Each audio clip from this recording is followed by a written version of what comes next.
Alhamdulillah, wassalatu wassalamu ala nabiyyina Muhammad wa ala alihi wa sahbihi wa mawalah. Rabbi shrah li sadri wa yassir li amri wa halul 'uqdatam min lisani yafqahu qawli wa ma taufiqi illa billahil 'aliyyil 'azim. Amma ba'd. Muslimin muslimat yang dikasihi lagi dirahmati oleh Allah Subhanahu wa taala. Pertamanya yang bahagia Sahibus Samahah Datuk Ahli Perkasa Datuk Muhammad Asri bin Zainal Abidin yang tamu jemputan pada malam ini, dan tak lupa Ustaz Nur Akmal, pengurusi Masjid Nur Iman Kurung Batang dan juga merupakan imam satu masjid ini, seluruh ahli jawatankuasa, pegawai-pegawai masjid, pemimpin-pemimpin masyarakat dan penduduk-penduduk qaryah Masjid Nur Iman Kurung Batang, Kampung Nesam yang hadir pada malam ini insya-Allah. Sebelum kita mulakan majlis kita dalam program ziarah Jabatan Mufti Negeri Perlis siri yang ke-10 pada malam ini bagi tahun ini. Bilangan 10 tahun 2022. Sebelum kita mula, saya minta kerjasama tuan-tuan yang boleh ada di belakang sikit, boleh kita rapatkan lagi insya-Allah. Dan yang berada di luar boleh pakat-pakat masuk, insya-Allah kita rapat-rapatkan. Tuan-tuan, antara keberkatan majlis ilmu bersama-sama kita dekat-dekatkan dengan orang yang akan menyampaikan ilmu. Mudah-mudahan ada keberkatan kita bersama dalam majlis ini. Baik, tuan-tuan muslimin muslimat yang dikasihi lagi dirahmati oleh Allah, pada hari ini kita masuki 28 Zulqa'dah. 28 Zulqa'dah ataupun 28 lah, pada esok 29.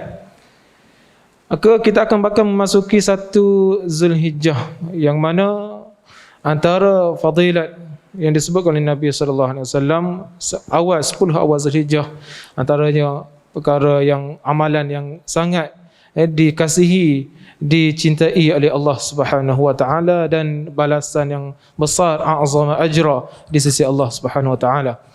Mana-mana hambanya yang melakukan amalan soleh. Maka di kesempatan itu sama-samalah kita membugarkan iman kita dan kita merancakkan lagi pengetahuan kita berkaitan dengan soal-soal agama yang boleh menambahkan keimanan dan pengetahuan kita tentang agama Islam. Baik muslimin muslimat yang dikasihi lagi dirahmati oleh Allah Subhanahu wa taala.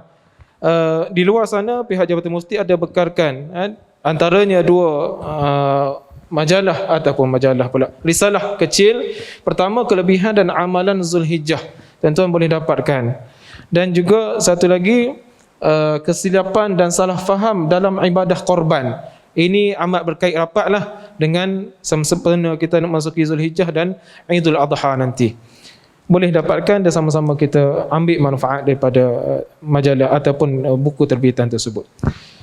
InsyaAllah tuan-tuan, pada malam ini saya selaku moderator akan bertanyakan soalan-soalan yang kita kumpulkan daripada masyarakat melalui email, melalui surat yang datang kepada Jabatan Mufti Negeri Perlis yang bertanya. Maka kita kumpulkan dan kita tanya direct kepada Sahibus Samahah, dan Sahibus Samahah boleh menjawab secara langsung. Dan selepas ini sekiranya ada masa, ruang, kita buka juga soalan kepada tuan-tuan. Sekiranya tuan-tuan ada apa-apa persoalan yang ingin diajukan terus kepada Sahibus Samahah, insya-Allah Sahibus Samahah cuba untuk menjawabnya insya-Allah. Baik, saya tanpa melengahkan masa, kita masuk ataupun kita terus kepada soalan yang pertama Sahibus Samahah, iaitu berkaitan dengan sudut mungkin sedikit bab muamalah ataupun keuangan. Ada seorang ini dia bertanya, dia ada memasuki tender untuk mendapatkan suatu projek dan dia menggunakan orang tengah, mungkin kawan dia, sebagai juru perunding. Mungkin kawan dia ini dia boleh berunding dan pakar dalam berunding, dia menggunakan kawan dia ini. Dan kawan ini alhamdulillah bila berunding berjaya dapat projek tersebut. Dan dia dapat projek tersebut membekalkan barangan kepada suatu jabatan selama 3 tahun. Kemudian dia berjanji dengan kawan dia ini, sekiranya berjaya, dia akan bagi 10% keuntungan kepada kawan dia ini. kerana berjaya mendapatkan projek hasil rundingan dia. Maka selepas berjaya, tahun pertama dia dapat langsaikan janjinya itu. Namun selepas tahun, kawan dia itu pergi meninggal dunia. Maka dia bertanya, adakah berbaki lagi 2 tahun projek dia ni yang dia dapat ini, dan dia berjanji dengan kawan dia tadi itu, patutkah dia langsaikan janjinya itu kepada waris kawan dia itu? 10% tu. Itu dilema yang dihadapinya. Mungkin saya bersama boleh memberi pencerahan. Falyatafaddal. Assalamualaikum warahmatullahi wabarakatuh. Alhamdulillah wassalatu wassalamu ala Rasulillah wa ba'd. Terima kasih kepada Fadil Ustaz Khidir sebagai moderator,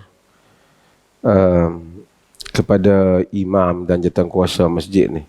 Tu imam muda ni, akmal orang semangat. Masjid ni memang dia jauh sikit, bukan jauh, taklah jauh daripada Kangak, tapi kadang-kadang orang tak perasan sikit. Tapi saya hampir-hampir buat rumah di sini.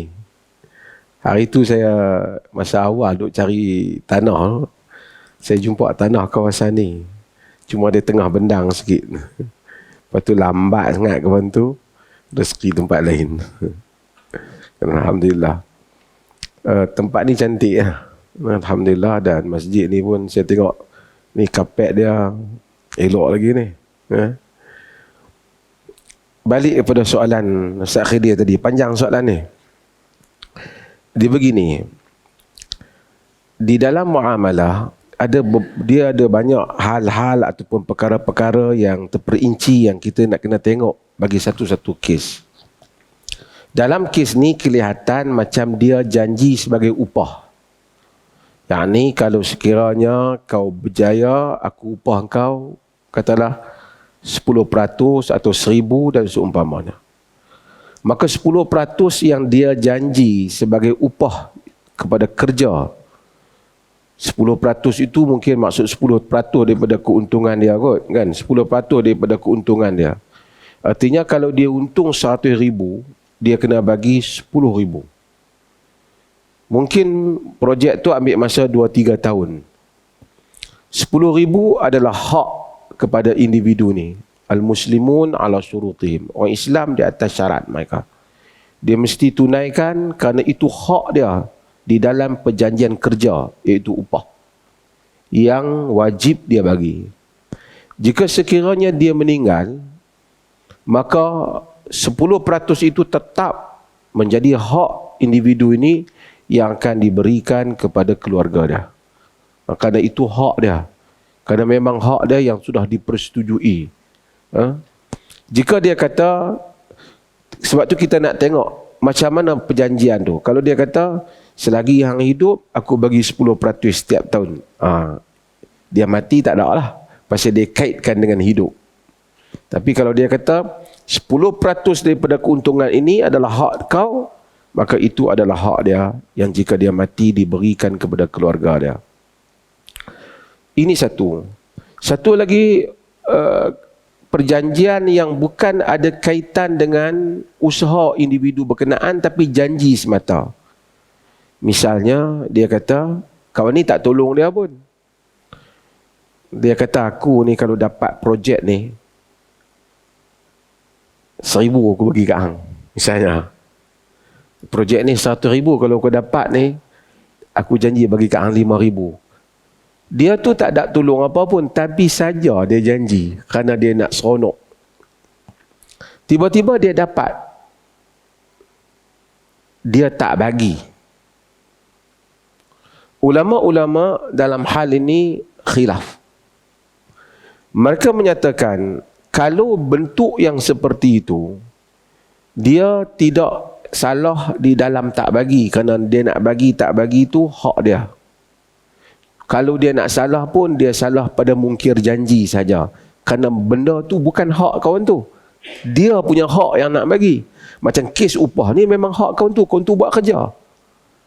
Jadi di dalam mazhab Ahmad, dia kata selagi tidak qabat, selagi kawan tu tak pegang duit tu, dia tak bagi pun kawan tu tak boleh tuntut di mahkamah ataupun seumpamanya, kerana perjanjian tu bukan janji kerana satu kerja apa, janji di atas baik hati semata-mata. Dia tak bagi. Jadi dia tidak boleh untuk buat tuntutan, cuma dia bersalah kerana orang Islam menunaikan janjinya. Bukan kerana dia makan duit kau tu cara haram. Dia kata sebenarnya 1,000 tu duit aku tu pasal hang janji nak bagi. Tak. Bukan duit dia. Hak tu murah hati dia. Dia bersalah kerana tak menunaikan janji. Tapi kalau duit tu telah qabad, dia dah bagi dah 10,000 tu ambil, bubuh dalam poket kau ni pegang, walaupun di atas janji dia, tiba-tiba dia main minta balik, tak boleh kerana dah qabad. Maksudnya telah pegang duit tu. Tuan-tuan faham maksud saya?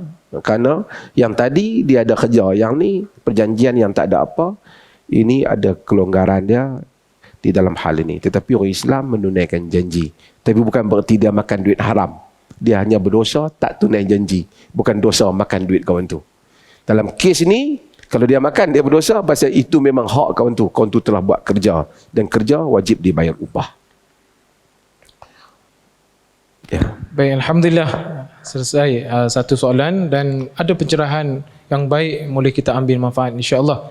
Tuan-tuan, maka kalau kita terlibat dalam soal begini, ambil sebagai panduan. Apa yang disebutkan oleh Sahabat Samahah tadi, tunaikan janji satu dan elakkan daripada makan sesuatu yang bukan daripada hak kita. Kita mengambil hak orang, itu yang menjadi haram.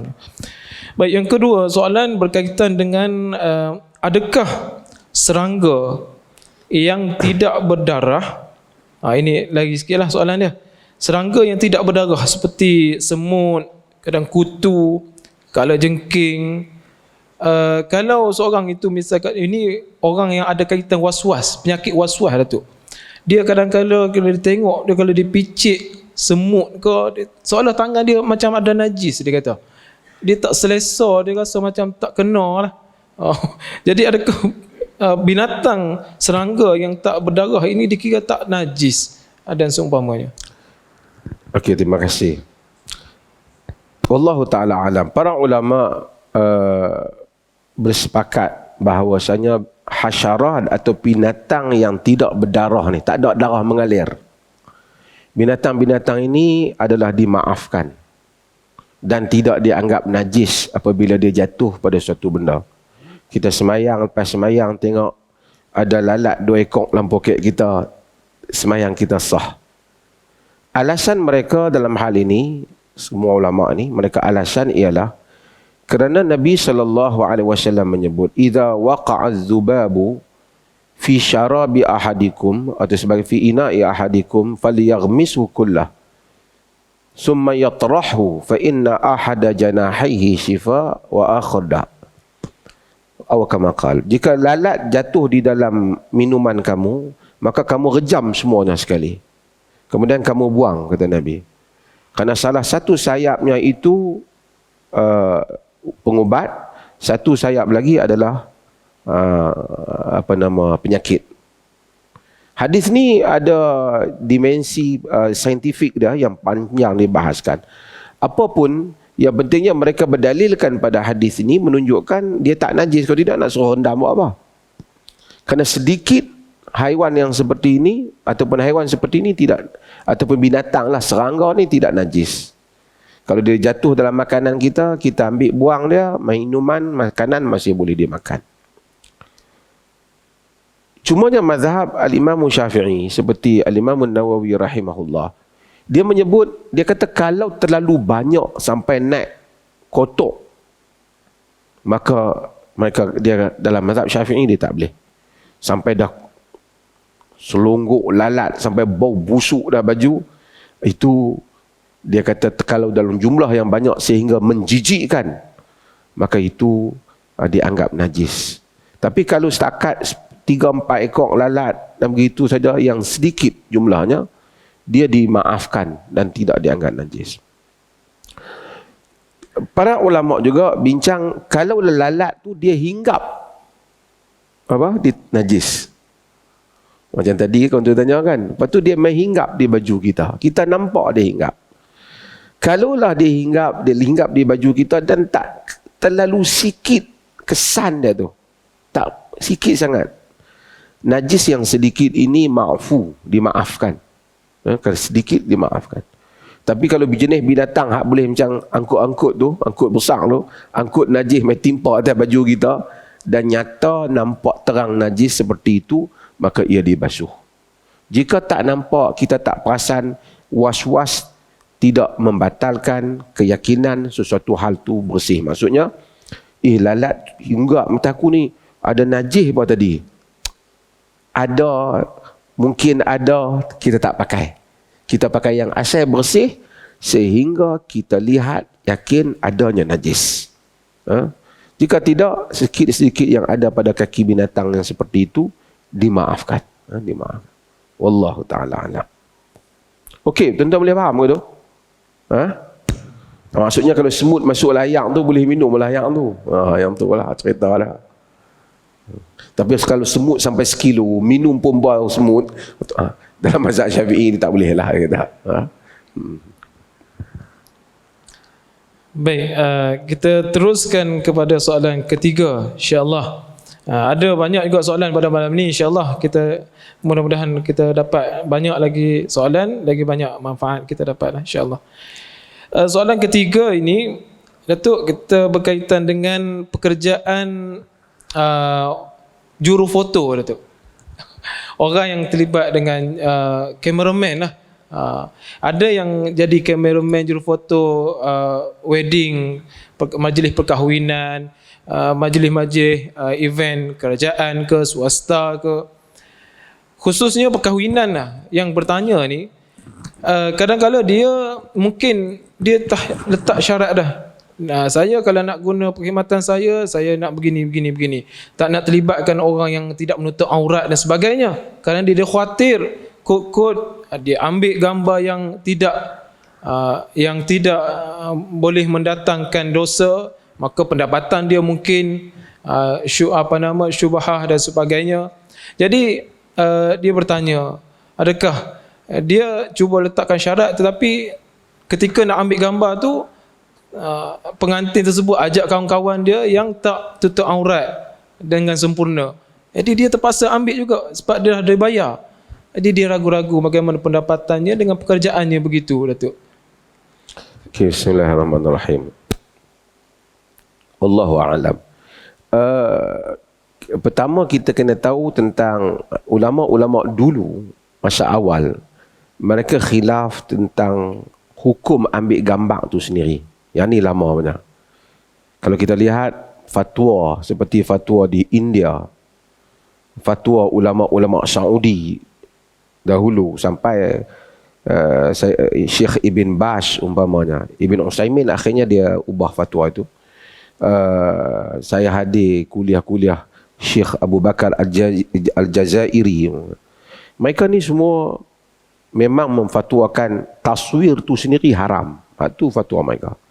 Kalau kita lihat pada mereka ini, kerana mereka anggap taswir itu termasuk dalam hadis al-musawwirun asyaddan nas azaban. Orang yang di musawwirun tu yang manusia yang dahsyat diazabkan. Mereka kata termasuk kamera tu, cameraman. Cumanya setelah para ulama buat kajian dan penelitian hukum, mereka kata ini tak sama. Melukis atau mengukir tidak sama dengan snap gambar. Snap gambar ni kita tak lukis, dia gambar yang asal, dia reflect kepada kamera kita. Dia sama lebih kurang kita berdiri depan cermin ada gambar kita. So ini hampir sekarang ni tak timbul lagi fatwa yang lama tu. Jadi fatwa yang kalau tanya fatwa orang ulama India dulu memang bukan saja kerja ambil gambar tu pun tak boleh dah. So kita tak pakailah fatwa tu. Kita kira kita pun duk ada handphone duk ambil gambar macam-macam. Kan? Cumanya bila ambil gambar, bila kita snap gambar, dalam gambar tu ada macam-macam. Ia melihat kepada, kita tak lukis tapi ia adalah refleks kepada orang yang ada di tempat yang kita ambil. Jika sekiranya orang yang ada di depan tu dia tidak menutup aurat dengan sempurna dan seumpamanya, kita snap dan dia tak benarkan kita snap, ambil gambar, kita ambil juga, tentu dah haram kerana itu hak dia dan dia tak mau dia dilihat pada tempat yang lain. Cuma yang timbul kalau kita ambil, dia tak kata apa. Dan kita bukan tujuan nak ambil gambar dia, ambil gambar orang lain, dia jadi tabi'. Dia dalam apa, yughtafar li tabi' kan, ataupun li tabi' ahkamul matbu'. Tabi' itu dia ikut hukum kepada perkara yang asal. Saya nak buat contoh kepada tuan-tuan. Kita driver taksi ataupun Grab. Kerja kita bawa orang. Main satu orang, dia tahan Grab kita, taksi kita, dia naik taksi kita. Tapi di dalam beg dia bawa arak. Kita bukan nak bawa arak, kita nak bawa buang. Arak tu tabi', dia ikut kepada orang yang kita bawa tu. Hal yang seperti itu dimaafkan oleh syarak. Kerana itu bukan tujuan kita. Bukan tujuan kita. Saya buat contoh yang lain. Kita kerja bawa barang pindah. Orang pindah rumah, kita angkut barang. Jadi bila dia pindah rumah, dia angkut barang dia. Dia non-Muslim. Dia angkut katil, dia angkut almari, dia angkut peti air. Dalam peti air dia tu ada khinzir, ada apa? Ada arak. Tapi kita bukan nak bawa yang tu, kita nak bawa barang-barang rumah. Tak ada pun tujuan kita yang tu. Yang tu dia tabi', diikut. Tabi' dia kira hukum asai, hukum matbu'. Kita ambil gambar pengantin, terselit hamba Allah yang tak pakai tudung tu. Dia tabi'. Dia tabi'. Tapi kalau dia tak bagi daripada awal, tak boleh kita ambil. Tapi kalau orang yang upah kita memang suruh kita ambil gambar mereka ni, sebenarnya dia tak ada kaitan dengan dia, bukan mahram dia pun. Kerana dia nak simpan gambar-gambar mereka ni. Dengan tujuan dia yang tak elok, ataupun seumpamanya, haram kita buat pekerjaan tu. Tapi kalau dia suruh kita ambil gambar dia, dia kahwin ambil gambar dengan isteri dia. Mari hamba Allah mana menyelit kot tepi, lekatlah gambar hamba Allah tu sekali. Tapi kita bukan nak ambil hamba Allah tu, kita nak ambil gambar dia. Jadi hukum asal adalah boleh selagi mana tujuan kita nak ambil gambar yang dibenarkan. Wallahu ta'ala a'lam. Okey, baik, alhamdulillah. Kita beralih kepada soalan yang keempat, Datuk.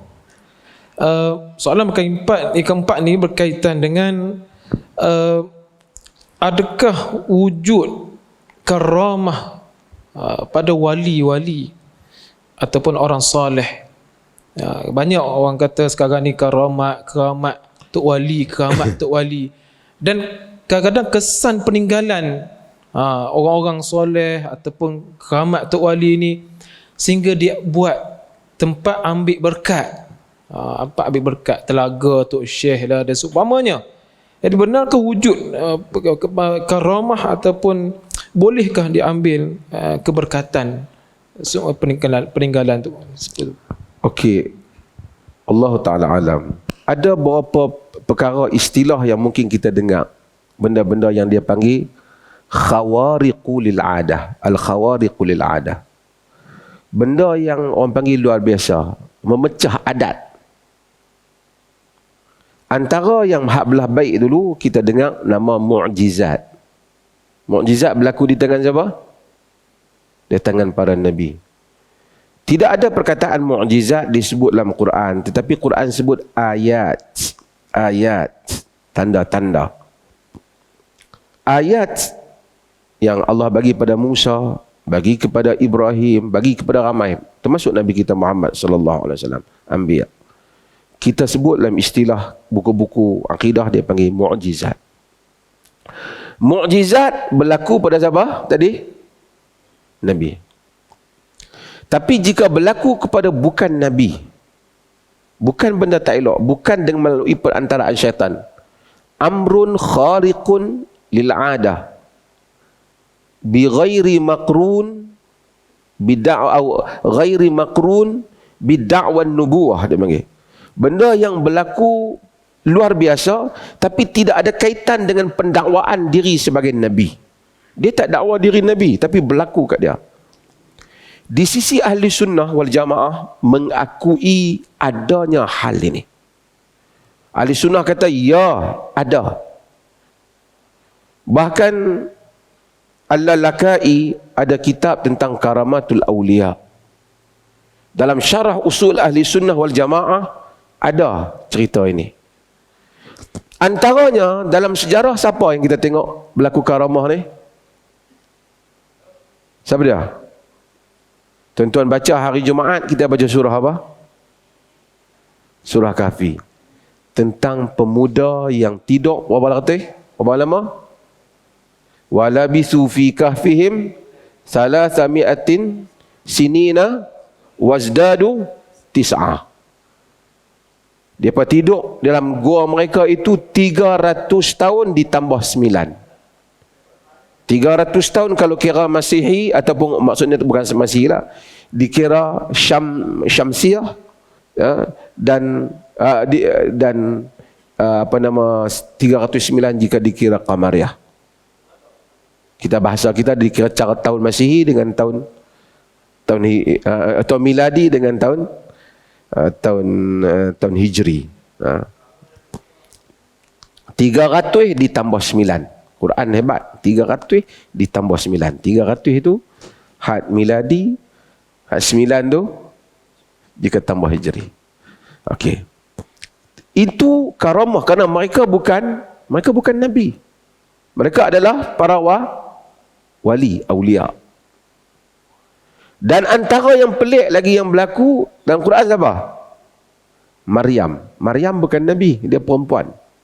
Walaupun dalam mazhab Zahiri dia kata Maryam nabi, tapi majoriti ahli sunnah kata Maryam bukan nabi.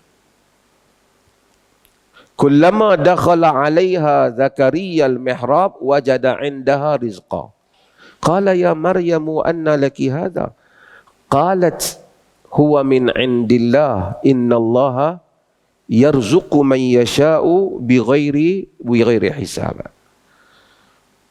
Setiap kali Zakaria masuk, wajada 'indaha rizqa. Tengok ada makanan kat Maryam. Maryam duduk ibadat Adam. Qala ya Maryamu anna laki hadha? Zakaria kata, wahai Maryam, ambil mana ni? Qalat huwa min 'indillah. Dia kata ini dari sisi Allah. Innallaha yarzuqu man yasha'u bighairi hisab. Allah bagi rezeki kepada siapa yang kehendaki tanpa hisab. Itu benda pelik. Zakaria Nabi pun tertanya-tanya, main mana ni? Yang ni Allah bagi keajaiban kepada Maryam.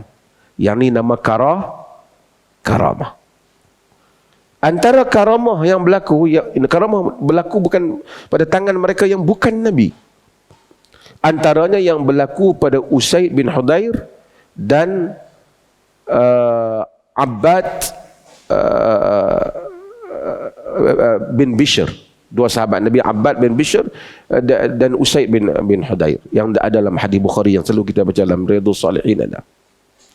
Depa mari jumpa Nabi SAW sampai lewat malam. Zaman dulu bukan ada torchlight. Nak balik.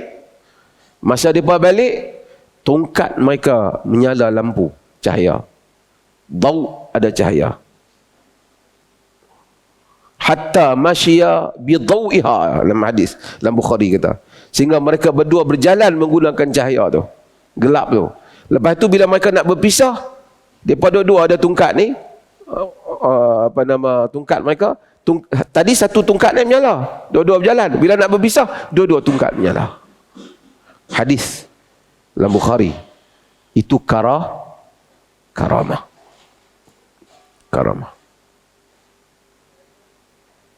Lagi apa lagi? Abu Bakar Siddiq radhiyallahu an. Dalam hadis Abu Bakar diriwayatkan oleh Bukhari, Imam Ahmad diriwayatkan juga dalam As-Sa'ah dalam Bukhari. Abu Bakar pernah satu hari dia bawa balik tetamu. Dan beriwayat Aisyah tu dia kata dhaif atau adhiyaf, rawi syak, seorang ataupun ramai tamu. Lepas dia bawa ja'a bid-dhaif atau ad-dhiyaf. Dia datang bawa seorang tamu atau beramai tamu. Abu Bakar ni dia sibuk urusan dengan Nabi. Dia bawa balik tetamu rumah isteri dia, bagi kat isteri dia, suruh layan tetamu ni, bagi makan. Dia pi keluar kat Nabi. Dia urusan dengan Nabi sampai lewat baru balik. Isteri dia ni berjamu makan, suruh tetamu makan. Tetamu tak mau makan. Kita tunggu Abu Bakar balik lah. Bila Abu Bakar balik, Abu Bakar ni orang sibuk. Dia balik-balik, dia tanya isteri dia. Asyaitihim. Bagi dia makan ke? Dia kata tak, dia tak mau makan. Abau. Mereka tak mau makan. Hatta taji'a. Dia kata tunggu dia balik lah. Dalam riwayat hadis tu Abu Bakar nak angin, marah. Dia kata sab. Abu Bakar ni masuk, kita kalau sab ni macam cerca lah, maki cara Abu Bakar lah. Macam kita mungkin kata tak guna orang duk suruh makan dulu yang duk tunggu aku. Pasal apa? Orang ada kerja macam tu lah kat.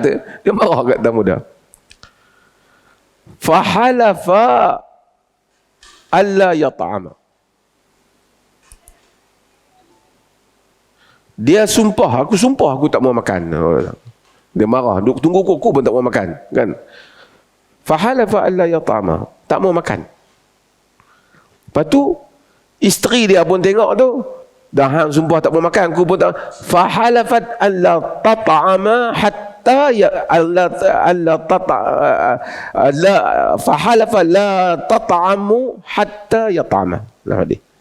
Dia sumpah tak mau makan sampai Abu Bakar makan. Nak cerita lah hadis ni, tetamu pun dengar pakat duk tak mau makan, tamu pun sumpah tak mau makan juga. Kata Abu Bakar, hadhihi minasyaitan, ni jadi setan lah kita ni, duk lawan sumpah tak mau makan. Kata Abu Bakar, wa mai makanan, fa akal wa akalu. Abu Bakar makan, depa semua pakat makan.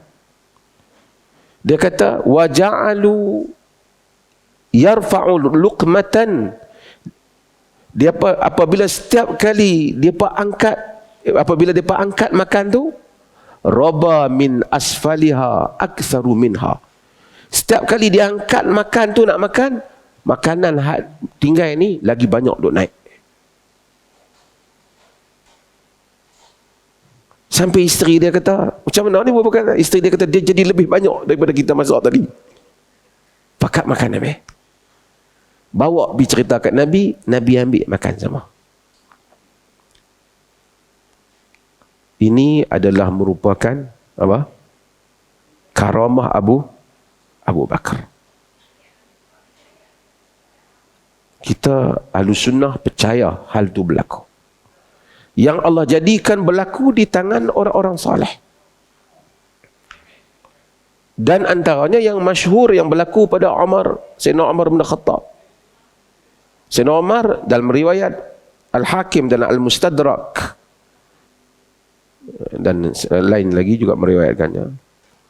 Dia kata Umar bin Khattab, dia lantik satu orang untuk pergi satu pasukan dalam peperangan. Wa amara alaihim rajulan yud'a Sariyata. Satu laki nama Sariyah jadi ketua. Dia kata ketika Umar duk khutbah, bainama Umar yakhtuban nas yauman, Umar duk khutbah di Madinah, dia hantar tentera di jauh tu. Di sempadan negara yang begitu jauh, ribu batu. Tiba-tiba Umar kata, Ya Sari al-Jabal, Ya Sari al-Jabal, Ya Sari al-Jabal. Sari, pergi ke bukit. Orang yang bawah-bawah dengar, duk heran, apa khalifah ni?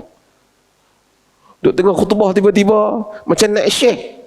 Cakap dengan siapa? Sehingga sebahagian riwayat Abdul Rahman bin Auf kata, apa Amirul Mukminin? Orang heran. Tapi apabila tentera balik, tentera kata, kami hampir kalah. Tiba-tiba kami mendengar. Dia, dalam riwayat tu, fasarahat, Umar ni fayasrikhu, Umar jerit, Ya Sari al-Jabal, ke bukit. Dia kata kami duduk di sana, tiba-tiba ketika nak kalah, kami dengar suara kata ke bukit, sari pergi ke bukit. Kami pun fa'asnadna ilal jabal, kami pun pergi hampir ke bukit dan kami berjaya tewaskan mereka. Kami hampir kalah. Itu karamah siapa? Umar bin Khattab. Perkara luar biasa yang berlaku pada Umar bin Khattab. Dalam sebahagian riwayat berlaku pada Khalid bin Al-Walid apabila orang cabar dia. Kalau hang minum racun ni, hang tak mati, kami masuk Islam. Dia minum dan dia tak mati.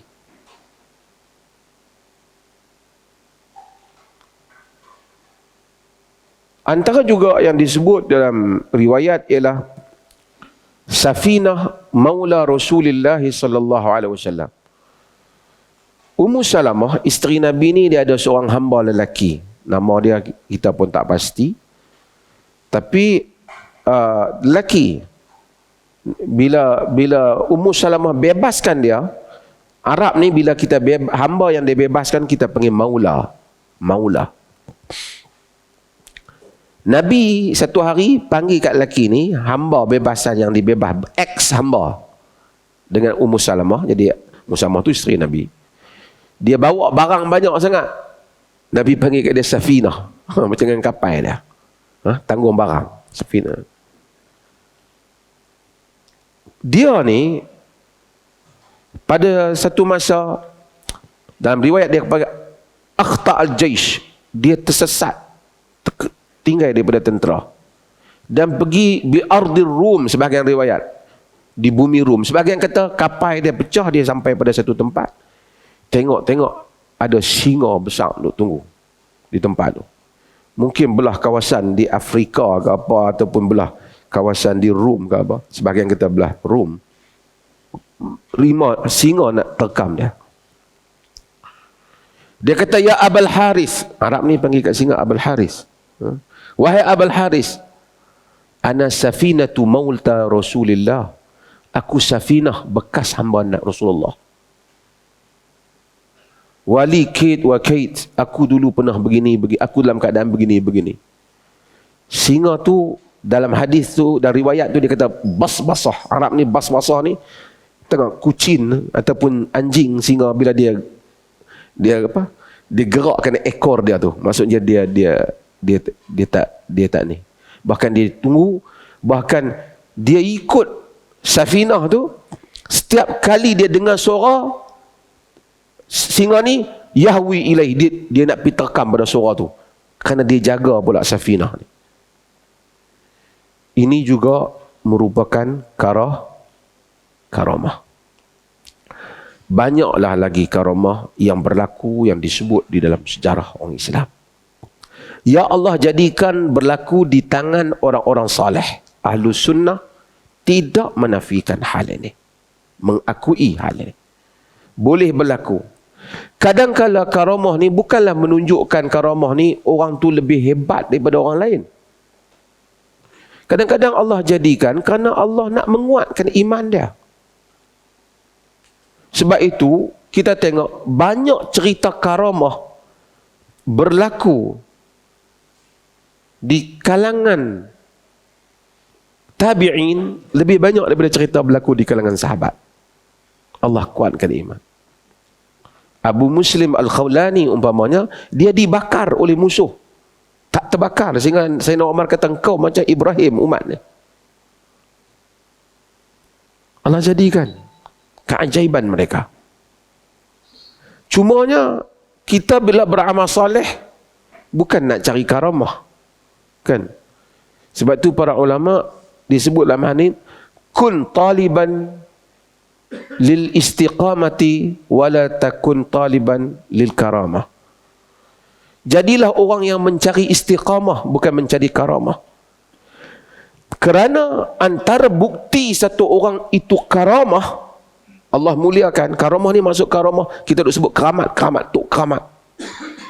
Karamah ni masuk Allah muliakan. Bukti satu orang tu ada karamah, dia istiqamah dengan satu pegangan agama itu sehingga ke akhir hayatnya. Tu karamah dia. Bilal yang boleh duduk letak batu tak berganjak tu karamah besar. Sahabat yang menghadapi macam-macam dibunuh tak berganjak, karamah besar. Benda tu bukan semua orang boleh buat. Kadang-kadang Allah muliakan hatta kita yang melazimi salat. Itu karamah. Tuan-tuan, kalau orang yang tak kaki semayang ni, Allah nak semayang pun susah dia. Karamah. Orang-orang yang boleh berpuasa sunat, karamah dia. Allah muliakan dia. Kalau dia bukan orang-orang yang boleh bangun malam untuk beribadah, bertahajud. Bukan senang. Cuba kita fikir. Berapa ramai orang yang cuba bangun nak semayang tahajud, tak berjaya. Try semalam boleh, 7 malam hilang. Setahun 2 kali pun ya, kan? Tapi ada orang Allah bagi karamah. Puasa juga, sedekah. Sebagai orang, dia sedekah, kita tengok, oh Masya Allah, dia sedekah. Karamah dia, dia istiqamah sampai ke akhir hayat, bersedekah. Ada orang istiqamah, mai semayang jemaah, jalan kaki mai semayang. Ada beberapa orang tua-tua, Masjid Alwi rajin cerita, yang tak pernah punting daripada muda sampai ke tua, sampai ke mati, sentiasa semayang 5 waktu tu ada. Bagi dia mudah.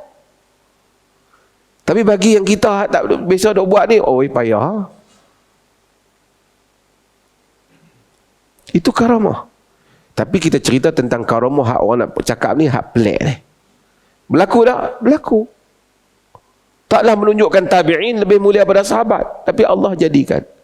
Tapi tak adalah karamah tu benda-benda yang mana orang jadikan hal itu untuk buat benda pelik-pelik. Mari aku nak tunjuk keramat aku kat hangpa. Tidak begitu. Dia kadang-kadang berlaku pun di luar jangkaan mereka. Ketika mereka memerlukan, Allah nak tolong dakwah mereka, Allah nak mudahkan urusan mereka, tanda Allah sayang kat mereka, Allah bagi benda-benda yang luar biasa. Akal tak boleh fikir, hal itu berlaku pada mereka. Khariqu lil'adah, luar daripada memecah kebiasaan, hal itu berlaku. Kepada kita juga mungkin dalam hidup kita banyak hal-hal yang luar biasa berlaku. Tak sangka-sangka berlaku pada kita. Habis dah culaan kebiasaan ni, semua habis dah. Tapi berlaku. Karamah, Allah muliakan sebagian hamba-hamba Allah. Tapi tak adalah sebahagian orang tu dia kata karamah dia tu masuk kedai, pergi ambil barang, toki kedai tak perasan. Tu bukan karamah, tu curi barang orang. Lepas tu karamah dia tak payah semayang. Tak ada lah. Sebab itu para ulama atau para ulama sufi yang saleh, yang mustaqim dengan kitab dan sunnah, dia kata idza ra'aita rajulan yatiru fil hawa fala taghtar illam yakun muwafiqan lil kitabi was sunnah. Jika kamu melihat satu orang terbang di udara pun, kamu jangan heran sekiranya dia tak menepati kitab dan sunnah. Kerana satu selepas daripada karamah, ada juga benda lain yang boleh pelik juga. Sihir. Boleh berlaku istidraj. Ibn Taymiyah rahimahullah, dia sebut tentang tempat zaman dia, ada orang yang duduk di Syam boleh membawa makanan daripada Yaman. Ataupun pelik. Orang kata dia karamah. Sebenarnya dia tidak. Dia melalui jin dicuri makanan.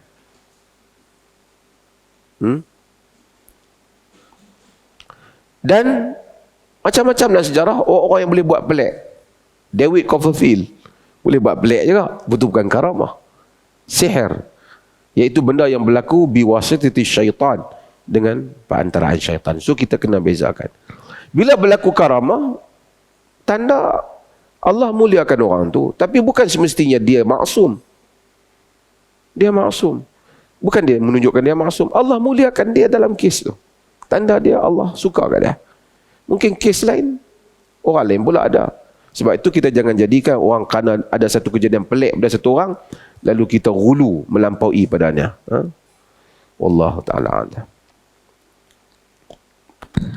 Okey Datuk, mungkin sikit yang bertabarruk ni Datuk. Bertabarruk dengan kesan peninggalan. Kalau dikatakan ada tok wali, keramat, ini bertabarruk dengan kesan peninggalan ni, maksud tabarruk ni dia mengharapkan berkat. Berkat ni siapa dia yang bagi berkat? Allah Azza wa Jalla bagi berkat. Allah Azza wa Jalla bagi berkat. Bukan berkat ni kerana dia bubuh cap berkat jadi berkat. Tak, Allah bagi berkat. Tabarakalladzi biyadihil mulk. Maha berkat Tuhan yang pada tangannya kerajaan. Berkat. Kan? Allahumma salli ala Muhammad wa ala ali Muhammad kama sallaita ala Ibrahim wa ala ali wa barik ala Muhammad. Berkat pada Muhammad. Berkat. Allah ni maha berkat. Kan? Keberkatan Allah yang bagi. Berkat maksudnya ziyadatul khair. Menambahkan kebaikan. Kita tak tahu Allah bagi keberkatan kan tak, melainkan orang yang confirm Allah bagi. Siapa dia? Nabi Muhammad sallallahu alaihi wasallam. Yang ni confirm. Tentu barang yang disentuh oleh Nabi, dipakai oleh Nabi, ada berkat ya. Maka kalau ada sungguh rambut Nabi, orang letak rambut tu, orang curah atas ayak atas rambut tu, kemudian orang minum ayak rambut Nabi, kita tak petikai. Pasal Nabi tu ada berkat. Allah bagi berkat kat dia. Bukan Nabi yang berkat. Allah bagi berkat kat Nabi. Bukan Nabi yang bagi berkat. Itu dibuat oleh Ummu Salamah. Sebab tu dia ada rambut Nabi dan orang sakit dia bagi. Baju Nabi sahabat pakai. Cumanya semua peninggalan Nabi ni dah hilang. Tak ada lagi. Yang ada ni semua dakwaan tanpa bukti. Boleh pergi ambil, kena pergi bubuh makmal. Semua yang ada habis. Sebahagian besarnya ditanam bersama dengan orang-orang yang memiliki. Ada sahabat yang dia meninggal, dia tanam sekali dia dengan baju Nabi. Dan semua habis. Selain daripada tu orang soleh. Orang soleh ni kalau nak berkat dia, berkat pada doa dia. Kerana dia mungkin mustajab doa dia, boleh. Kita tak nafikan, tapi tidak boleh melampau. Mungkin kita suka untuk pergi duduk dengan dia. Dia rojul mubarak. Allah berkat dia, kena juga. Kena pada Allah. Tapi kita tak confirm. Kita tengok zahir dia. Dalam dia kita tak tahu. Sebab tu kita tak melampaui. Kita suka peninggalan orang yang baik. Mudah-mudahan ada kebaikan. Tapi kita tak boleh melampau. Sebab itu, dalam Imam Az-Zahabi sebut dalam Siyar A'lamun Nubala, apabila Imam Syafi'i tengok orang sampai letak kopiah Imam Malik untuk diminta berkat ketika semayang minta hujan, Imam Syafi'i di Mesir mula menolak pendapat Imam Malik supaya orang tahu bukan maksum. Bukan dia benci bila Imam Malik, dia sayang Imam Malik, guru dia. Mula-mula dia sabar. Dia pun anak murid Imam Malik. Bila dia sampai ke Mesir, di sana mazhab Malik kuat. Dia pun semua angkat dia. Tapi lama-lama dia tengok fanatik sangat. Dia bagi fatwa yang berbeza dengan Imam Malik, dia pun bermusuh dengan dia. Padahal dia yang nak murid Imam Malik, Imam Syafi'i. Lama-lama bila dia solat pun dia pun letak kopiah Imam Malik, Imam Syafi'i tulis. Alright. Pasal tak mau hulu, melampaui. Kalau kita sendiri simpan kain tok syekh kita untuk kita, tak apalah, tak payahlah duk sebut berkat ke apa. Mudah-mudahan kita suka peninggalan orang baik. Sebahagian mereka seperti As-Subki, dia sebut dia sujud di Darul Hadis, kok tempat sujud dia tu terkena tempat kaki pijaknya Al-Imam An-Nawawi rahimahullah. Itu pilihan dia, bukan kerana dia confirm hal itu. Kita suka dengan orang soleh, kita pergi. Dia bagi satu benda kita suka. Kalau ada kesan saat kita suka, kita harap ada kebaikan, tapi kita tak boleh melampau. Yang melampau ni sampai pitak di tengah rumah, pergi pegang benda macam tu. Kalau benda tu, kalau Rasulullah, tak ada pilihan, tak ada masalah. Sabit Al-Bunani, dia pegang tangan Anas bin Malik, dia pegang. Dia rasa Masya Allah tangan ni pernah pegang Rasulullah sallallahu alaihi wasallam. Itu perasaan kita kerana kita sayang. Kita sayang. Kita sayangkan orang soleh, itu tak ada masalah. Kita sayangkan bapa kita, mak kita, kekasih kita, dia meninggal. Tengok barang dia, kita teringat kat dia. Sekadar itu. Kalau kita nak pergi perasak pula, tak boleh. Apapun jangan melampaui batas. Allah Ta'ala.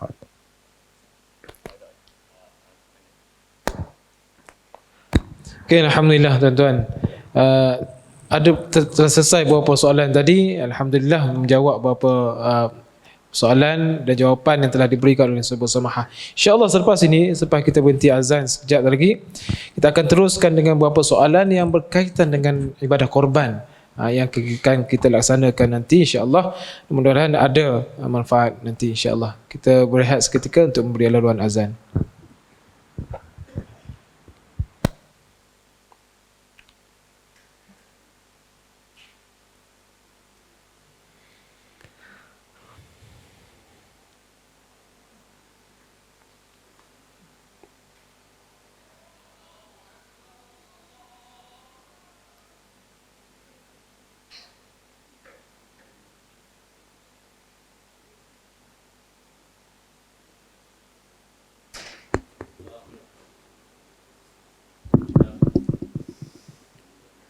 الله أكبر الله أكبر الله أكبر الله أكبر أشهد أن لا إله إلا الله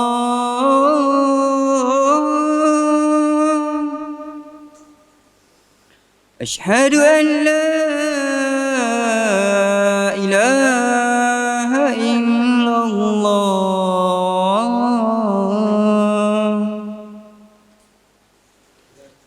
أشهد أن محمدا رسول الله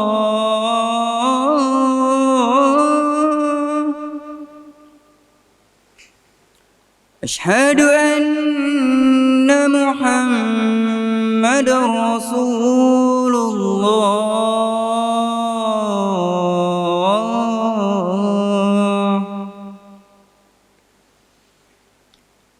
حي على الصلاة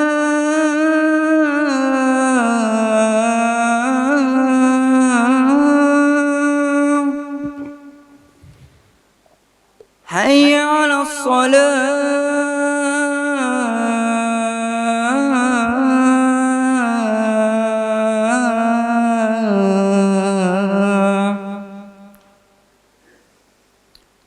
حي على الفلاح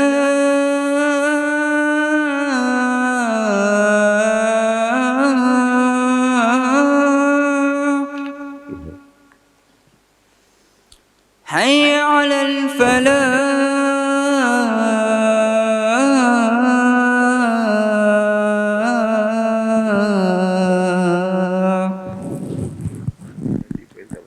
الله أكبر الله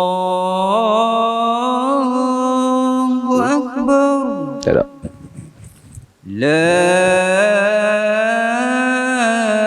إله إلا الله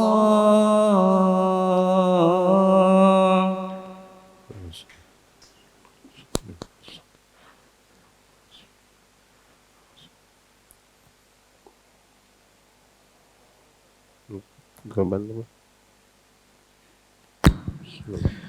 Baik tuan-tuan, saudara hadirin hadirat yang dikasihi dan kita rahmati oleh Allah, kita teruskan dengan sesi soal jawab kita bersama dengan Sahabat Samahah dengan soalan seterusnya berkaitan dengan korban. InsyaAllah kita nanti akan menunaikan ibadah korban sempena Idul Adha nanti pada 10 Zulhijjah. Baik, ada soalan orang bertanya tentang bolehkah berkongsi bayaran atas satu bahagian. Saya kata satu tompok lembu tu, kalau masjid ni ada buat berapa? Kalau katalah 800 ataupun 850 satu bahagian lembu, satu tompok, maka 850 tu berkongsi. Berkongsi di kalangan kawan ke, adik-beradik ke, kongsi untuk bayar satu tompok tu. Tapi atas satu nama, tapi bayaran tu berkongsi. Adakah boleh? Dan kalau dilakukan, bisa kata dilakukan korban atas satu nama untuk ahli keluarga, adakah atas nama itu ataupun pahala itu sama untuk dapat pahala korban tu dapat kepada ahli keluarga yang dia niatkan ataupun perlu disenaraikan nama? Fadhil tu. Okey, terima kasih. Wallahu taala alam. Pertama kita dalam korban ni dia ada hukum hakam dia. Bukan soal pahala saja, tapi soal korban tu sendiri macam mana dia berlaku.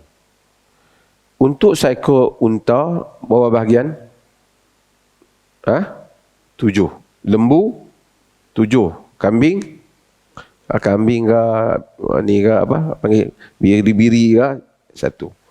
Kenapa? Kerana ada hadis, iaitu hadis Jabir. Bila Jabir kata naharna ma'a Rasulillah sallallahu alaihi wasallam yauma Hudaybiyah al-badanata an sab'ah wal baqrata an sab'ah. Hadis riwayat Muslim. Kami sembelih korban bersama Rasulullah pada hari Hudaybiyah. Unta untuk 7, lembu untuk 7. Yakni untuk 7 orang. Maka kalau satu bahagian lembu hanya satu bahagian, satu lembu ada 7. Jadi kalau orang tu beli satu bahagian, seorang lah. Boleh tak kalau kita semua pakat-pakat, macam kita ada ramai-ramai, kita pakat bagi duit kat Ustaz Khidir, sehingga Ustaz Khidir cukup duit, kemudian dia pergi beli bahagian tu. Boleh. Tapi bahagian tu korban dia, bukan korban kita. Tapi kita dapat pahala tolong dia. Kita dapat pahala tolong dia. Sebab apa? Sebab kita bantu dia lah. Mungkin dia kata, aku ni teringin nak buat korban, tapi tak ada duit lah. Tak apa, dia kata kami bagi duit kan seorang sikit. Kita pakat-pakat bagi kat dia, cukup lah. Kata dah berapa? 800? 800,500. 800,500 pakat kawan-kawan berhimpun bagi kat Ustaz Khidir. Korban tu korban siapa? Ustaz Khidir. Pahala korban dapat kat siapa? Ustaz Khidir. Habis kita yang bagi ni dapat pahala tolong dia untuk buat korban. Taklah sama macam pahala korban. Tapi Allah Maha mengetahui kita tolong orang nak buat baik. Macam orang nak buat masjid, dia ada 500,000, tak cukup lagi 200,000. Kita bagi, dapat pahala. Tu kita sama-sama dapat pahala lah. Pasal masjid dia boleh tumpang, dia tak ada bahagian. Sama-sama dapat pahala. Yang ni korban tertunai. Kalau dikatakan korban itu sunat muakkad, sebahagian ulama ada yang mewajibkannya. Kalau kita ambil sunat muakkad, hak yang baki ramai itu tak tertunai. Hak Ustaz Khidir sahaja yang tertunai. Jadi hak mereka tu yang bagi tu, mereka kena buat bahagian lain lah untuk mereka. Kalau mereka berkemampuan, bagi setiap tahun sunat muakkad untuk buat. Kalau tidak, tak lepas. Lepas hak dia saja. Hak sunat. Sunat yang dituntut tu.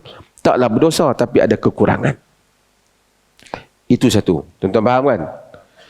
Okey, jadi kalau nak buat, bagi pada satu orang. Tapi kalau tadi mana? Keluarga.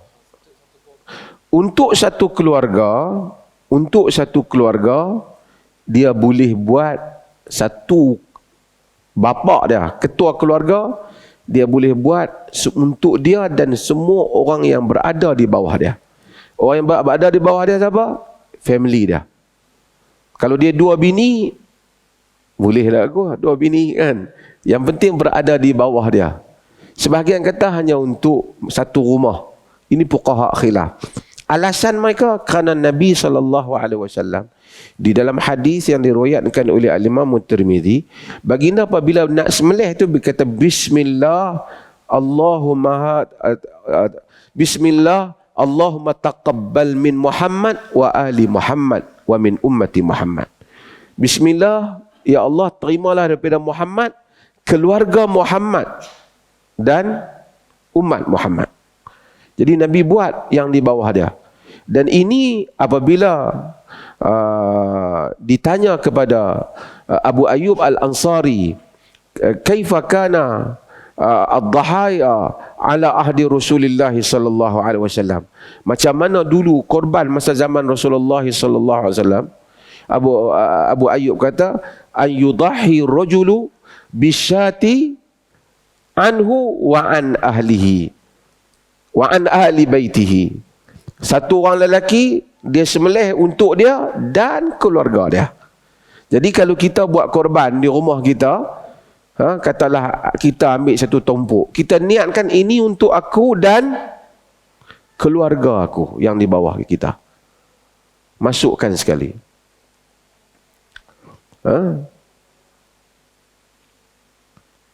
Jadi kita pasal atas tadi Nabi pun buat untuk keluarga dia. Jadi kita buat untuk keluarga kita. Cumanya ada pendapat Al-Imam Al-Mawardi, dia kata kalau kontu khalifah ataupun dia imam ni bukan imam masjid, pemimpin utama, dia boleh ambil duit Baitul Mal untuk korban satu untuk semua rakyat, bagi yang tak berkorban. Kerana Nabi, masa Nabi sembelih, Nabi kata bismillah Allahu Akbar min Muhammad wa ali Muhammad wa man yudahi min ummati Muhammad.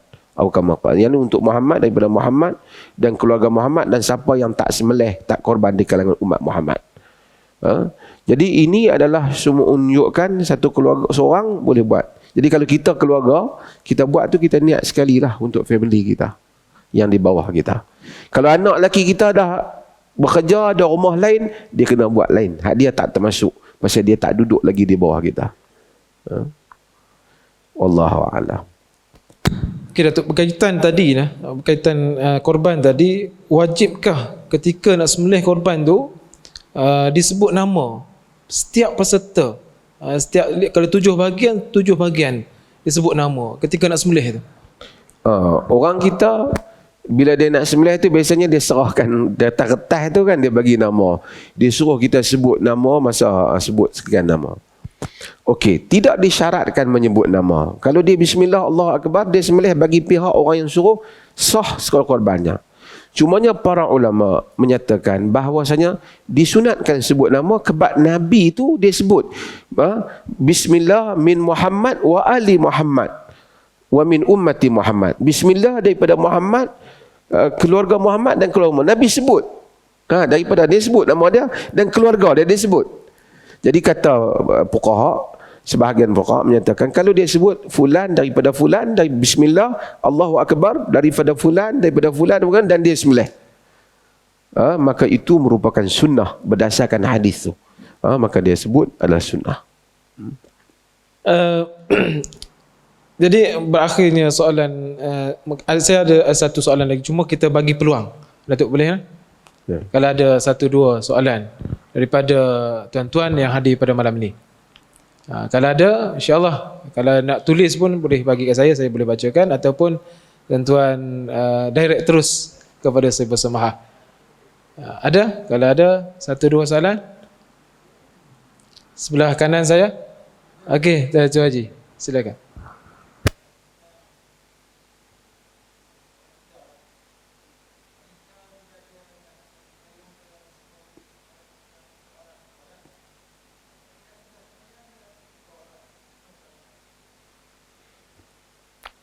Soalan Haji tanya, wanita bila nak semayang dia tutup aurat, bila lepas semayang dia buka aurat.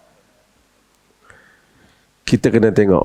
Yang pertama, dia buka tu di mana. Kalau dia buka dalam rumah dia, tak ada masalah lah. Cuma kalau dia buka di luar daripada rumah dia, yang mana dilihat oleh orang yang bukan mahram dia, maka itu adalah merupakan perbuatan yang haram. Tapi itu tidaklah menafikan sahnya salat dia. Yang salah hak selepas tu. Yang salat betul. Dan aurat ini ada pembahagian-pembahagian di kalangan para ulama. Ada aurat yang ringan dan ada aurat yang mughalladhah, aurat yang berat. Kalau dia dedahkan bahagian yang lebih sensitif, dosa dia lebih besar lah. Tapi kalau dia dedahkan rambut dan seumpamanya, dia salah juga, tetapi tidak seperti mana salah dia mendedahkan tempat-tempat yang lebih besar. Ini maksudnya mungkin masa semayang dia pakai telekung, ataupun kita tutup aurat lah kita kata. Lepas semayang dia buka tudung dia. Hak buka tudung tu salah, tapi itu tidak menafikan sahnya salat dia. Dan kita harap mudah-mudahan salat tanha 'anil fahsya'i wal munkar. Inna salata tanha 'anil fahsya'i wal munkar. Salat mencegah fahsya' dan munkar. Mudah-mudahan akan menyebabkan dia kembali kepada pakaian yang baik, insya-Allah. Ada soalan lain? Okey, sila.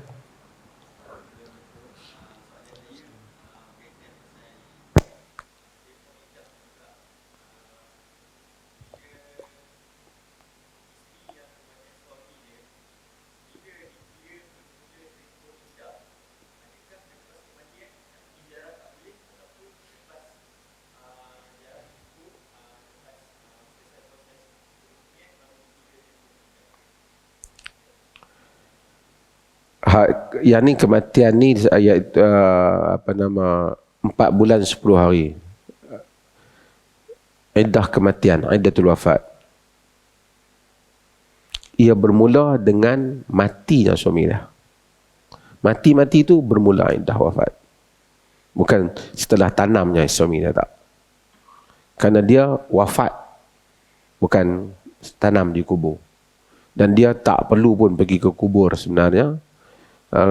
Memadai untuk dia duduk di rumah dia. Dia hendaklah duduk di rumah, iaitu di rumah zaujiyah, iaitu rumah yang mana mereka menghidupkan kehidupan suami isteri mereka. Kerana kalau kita kira bermula daripada ditanam susah. Kalau kerana jenazah tu simpan sampai seminggu untuk postmortem dan seumpamanya, dia duk boleh pergi merata lagi, dia kata tak tanam lagi. Dia tak, dia bermula dengan matinya suaminya, maka bermula iddah. Okey, alhamdulillah. Mungkin ada satu soalan lagi sebelah sini. Tuan-tuan? Ada? Okey. Ya.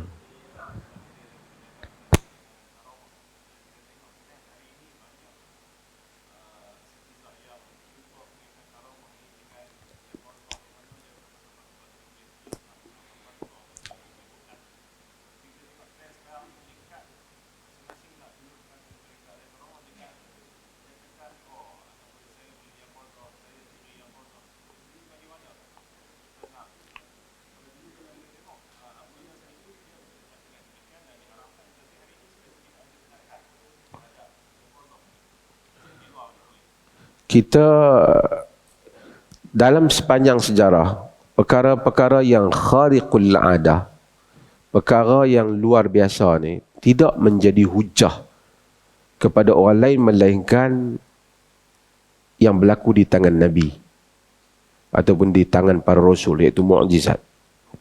Selain daripada para anbiya, yang lain tu terdedah pada macam-macam. Boleh jadi karamah, boleh jadi juga istidraj, boleh jadi sihir.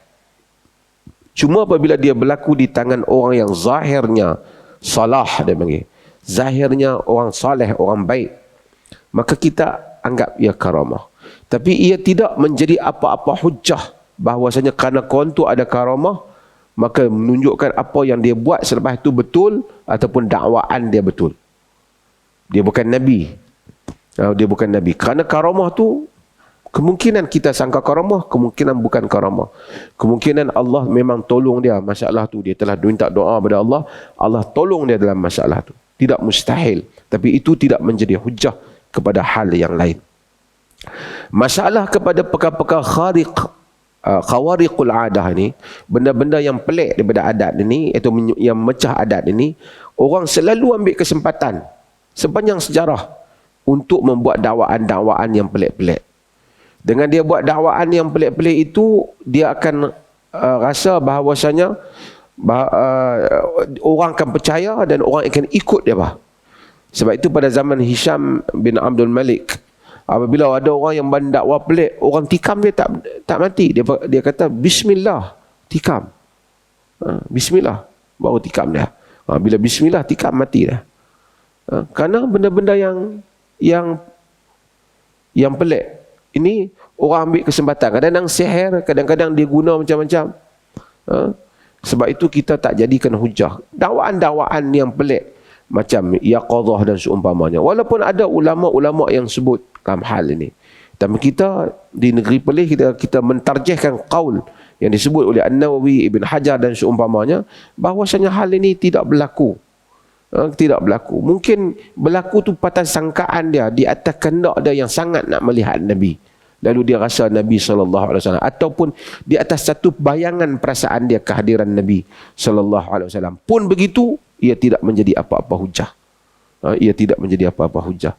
Dan akan jadi masalah apabila orang pakat duk kata, aku jumpa Nabi, esok malam esok, aku kemarin di rumah hang, kemarin dulu main rumah aku.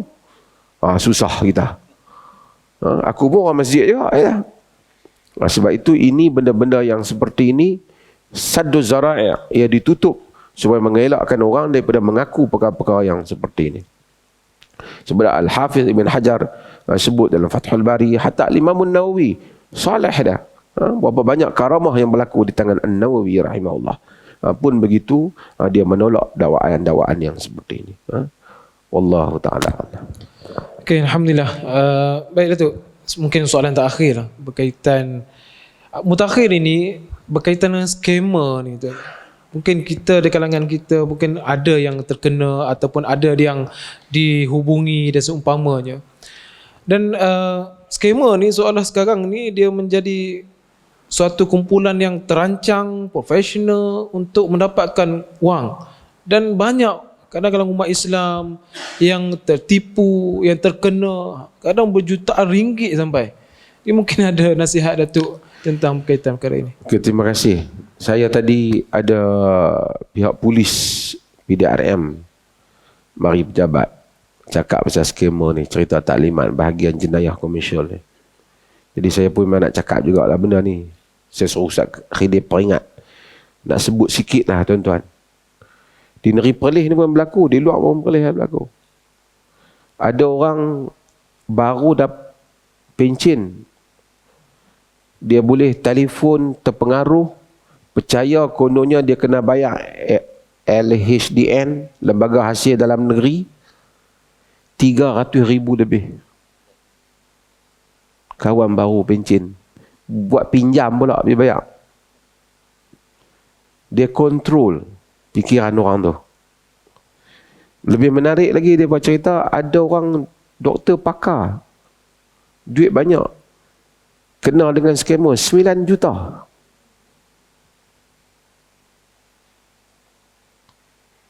Anak family pun dia tak habaq. Dia duk bagi sikit. Ada yang kena 2-30 ribu. Orang kampung dia habaq kata ni kena bayar ni. Sekarang ni duk guna nama Lembaga Hasil Negeri ni, cik tak bayar sekian-sekian, kalau tak bayar nanti kami, kalau nak segera akan pindah duit metang ni dulu, lagi saya uruskan, kalau tak ni saya bawa masuk balik. Lepas tu dia boleh buat sambung kita pula, ni tak apa, kita bagi pihak mahkamah cakap dulu. Dia takkan ada semua benda-benda macam tu, merepet semua ni. Kena peringatkan orang. Tak ada pentadbiran rasmi ni, dia tak akan kutip duit orang melalui telefon ni, tak ada. Kalau dia nak saman kita suruh bayar pun, dia mesti proper punya. Dia kena bawa dokumen dia apa, dia hantar mai kat kita. Dia pergi proses yang rasmi. Dan orang mukmin tak patut ditipu macam ni. Berjuta tipu. Kita Perlis yang tak besar mana dia pun sampai hampir lebih berapa juta, setengah juta lah. Dekat-dekat ni baru bulan 6. Orang tu sikit, orang tu sikit, orang tu sikit. Dalam khutbah kita duk pesan pun ada orang kena. Kesian tu kadang-kadang yang dah tua-tua, pencen-pencen dah, simpan duit nak pergi mana. Sebab tu scammers ni Allah laknat mereka. Kerana mereka menipu dengan tipuan yang dahsyat harta benda orang.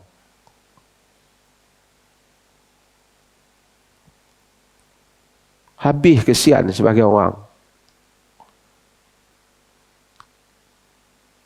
Kena ada satu undang-undang yang mereka ni dihukum lebih dahsyat lagi. Mereka menimbulkan pencuri, perompak tu dipotong tangan dan kaki berselang dalam agama. Kerana dia menimbulkan ketakutan. Takut. Bila dia rompak takut. Scammer ni pun nak kena kaji. Kita nak kena kaji yang fatwa. Dia menimbulkan ketakutan.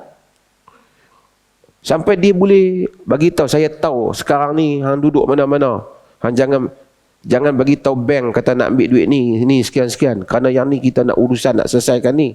Lagi kalau ni kerajaan tahu, kerajaan ni, dia timbulkan ketakutan kawan tu. Sampai tutup pintu bilik, telefon, tak mau bagi tahu suami tahu, anak-anak tahu. Dia kontrol orang. Sebab itu tuan-tuan, saya sebutlah, memang haram lah mereka ni skema ni, tapi nak peringat kita, jangan kena dari masjid ni. Orang main masjid ni. Tak ada lah. Semua ni, kadang-kadang orang kita ni mudah percaya. Mai kutip duit nak buat masjid di Mekah. Cuba bayangkan. Ada Saudi punya duk kaya, duk bagi duit kat kita, kita pergi kutip duit nak pergi hantar sana. Ada orang pergi bagi.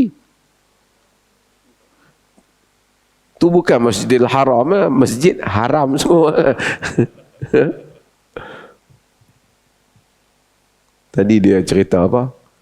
Ada rumah anak yatim lah apa. Sekarang ni kan kutip melalui media sosial ni. Orang kita ni semua sangka baik. Bagus sangka baik. Pergi cek dalam akaun rumah anak yatim tu buruk ya. Akaun bos dia, mudir dia tu 12 juta.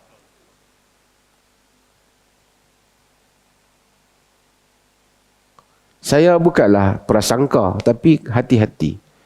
Kadang-kadang sebahagian orang ni, sebab tu kita diperlih, siapa ceramah collect duit, kita ambil tindakan. Bagi tahu kita. Saya tuan-tuan, lepas ni nak kutip duit sikit untuk tahfiz sekolah saya. Dapat 20,000, tahfiz tu dapat kot 2,000, 18,000 dia punya. Bukan saya kata semua, siapa yang tak terlibat jangan rasa. Ini saya kata hak terlibat. Tahfiz sengit lah. Noh.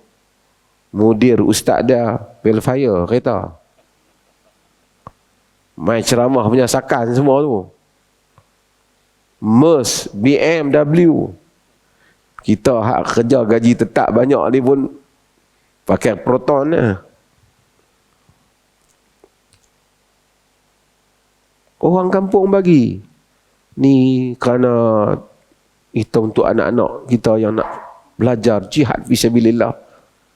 Kita pergi duduk teratur budak-budak tu. Sengit sikit bilik air, bubuh kot, tukar zen baru 2-3 kepin. Dan ini berlaku. Sekali adalah tahfiz mana marah, buat mengamuk pula. Hang tak buat, tak payah duduk mengamuk lah. Kot hang buat lah kot. Kena kata terus.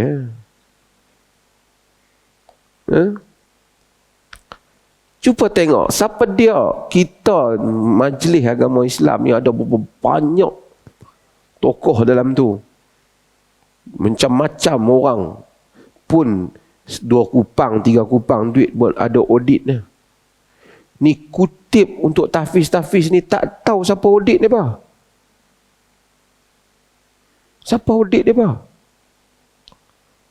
Pakai main bubuh dalam poket buat balik dengan yang tu ya. Tak apalah, saya bukan kata tak amanah, tapi saya nak tanya lah. Orang ramai ni pakat bagi dengan cara orang kita duk bagi duit ni. Bukan setakat Fir'aun 15 km boleh buat. Tak boleh buat lah bangunan tinggi 15 km tu. Tapi maksudnya, boleh buat sakan lah duit sebanyak tu. Ini pun dah hati-hati kita. Bukan kata tak mau bagi, kena tanya. Duit ni pi mana? Dulu selalu orang kutip duit. Kutip duit nak buat masjid belah petani. Kerap lah. Kita tanya masjid tang mana, tak tahu. Lah kali kita tanya dia, kutip duit ni siapa? Tahu tak masjid tu? Dia pun tak tahu. Dia kata dia pun ambil upah untuk kutip bagi pihak orang lain juga. Eksploitasi agama. Bubuh lebay, bubuh nama agama, bismillah. Orang bagi.